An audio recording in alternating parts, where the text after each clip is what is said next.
Donc, à Marseille, au lycée des Calanques, le bac pro GMNF, gestion du milieu naturel et de la faune, a une spécialité mer et littoral, qui est d'ailleurs unique en France. Dans la spécialité mer et littoral, on va retrouver, appliqué au milieu littoral et marin, les trois piliers, donc entretien, aménagement, espace naturel, suivi, faune, flore, diagnostic des écosystèmes et animation des territoires, mais appliqué à la frange littorale et aux écosystèmes sous-marins. Par exemple, pour tout ce qui est diagnostic des écosystèmes, donc les suivis faune-flore appliqués au milieu littoral et marin, eh bien, on va commencer par apprendre aux élèves des techniques, des méthodes de diagnostic, par exemple pour faire des inventaires sur la flore littorale, en partant de la garrigue littorale, puis en étudiant ce qu'on va rencontrer sur le bord de mer, par exemple l'étage supra ou médio-littoral. Et sous l'eau, on va aussi aller voir qu'est-ce qu'on trouve comme assemblage de flore et de faune sous-marine. Pour chacun de ces protocoles, on va apprendre des techniques particulières pour dénombrer les algues, dénombrer les poissons et bien sûr identifier les espèces. En seconde, on va apprendre en TD à identifier les espèces, puis on va aller sur le terrain pour pratiquer les protocoles d'inventaire de la faune et de la flore. En seconde, on va faire ça en randonnée palmée, donc en palme masque tuba. Donc on va déjà apprendre aux élèves à manipuler le matériel de terrain pour pouvoir mettre en place ce genre de diagnostic. Alors avec les élèves, on va embarquer à bord d'un navire qui s'appelle Cro-Magnon. Donc c'est le bateau d'une association, Septentrion Environnement, avec qui le lycée des Calanques a passé une convention pour permettre d'organiser ces sorties en mer. Arrivé en première puis en terminale, on complète cette formation technique par une initiation à la plongée sous-marine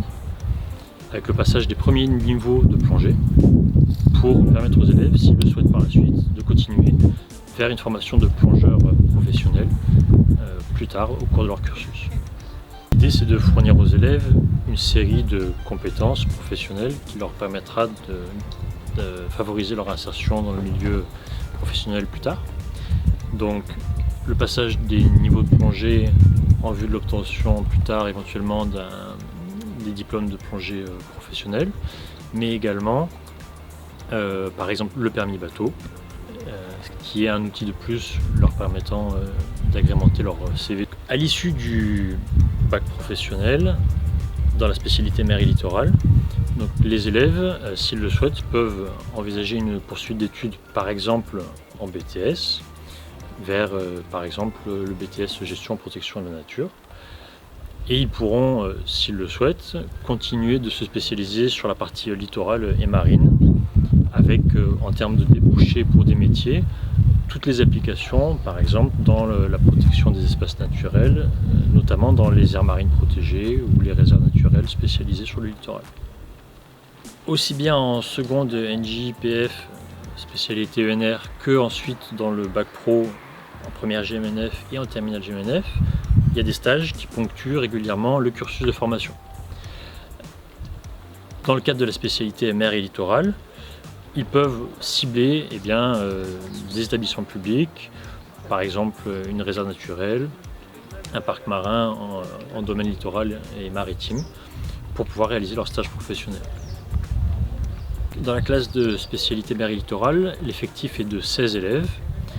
ce qui permet de réaliser les travaux pratiques en mer dans des conditions pédagogiques tout à fait confortables et pratiques, notamment pour les embarquements en mer. Les seuls prérequis, c'est de savoir nager, d'avoir donc pour ça un certificat de natation 50 mètres pour l'entrée en seconde. Et à partir de la première, on demande un certificat médical qui certifie l'absence de contre-indication à la pratique de la plongée sous-marine en bouteille, donc ce qu'on appelle les scaphandres autonomes. Par ailleurs, donc bien sûr, la spécialité nécessite une motivation et un attrait pour le milieu littoral, mais c'est important de rappeler que la plongée n'est qu'un outil pour accéder à l'étude et au suivi de ce milieu, puisqu'on est bien là pour apprendre des techniques, des méthodologies de suivi de la faune et de la flore et des écosystèmes littoraux et marins.